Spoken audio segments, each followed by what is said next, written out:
The Minister of Agriculture and Rural Development, Aldo, is calling for increased participation of state governments in agriculture. The minister, who was speaking at an event organized by the Nigeria Incentive-Based Risk-Sharing System for Agriculture, says the federal government's intervention in the agricultural sector can only be more effective when state governments play the role of financing the sector.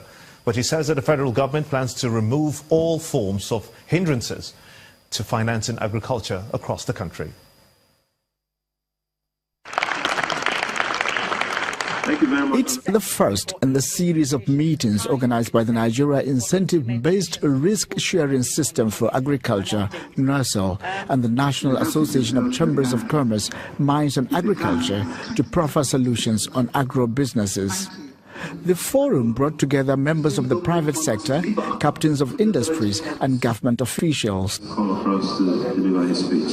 First, the Minister of Agriculture laments the poor participation of some state governments in agriculture, stressing that a lot can be achieved if they have a rethink by keying to financing of the sector. You'll be shocked to hear that while we talk about agri, even now, there are states that don't have one working tractor for farmers. A single tractor to help a farmer plow his field. The managing director of Nirsal speaks on why it has become imperative to fund agriculture, thereby making it attractive to potential investors. What you observe today is exactly the mandate of Nirsal has handed over to us by the Central Bank of Nigeria.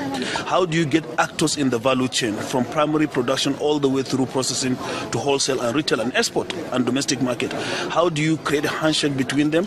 How do you get them financed in a systematic way? And what you see here, Naccima, actually represents that private sector.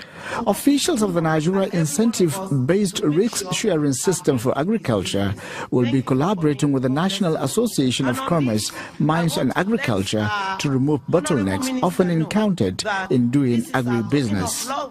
This is PPP, private-public partnership, and therefore we need to tell the government the areas they should come into us, giving us the infrastructures, giving us the funding that is in single digits so that we can move on. The conference also featured a panelist session where speakers harped on leveraging on the benefits of the agri sector to national development. Time now.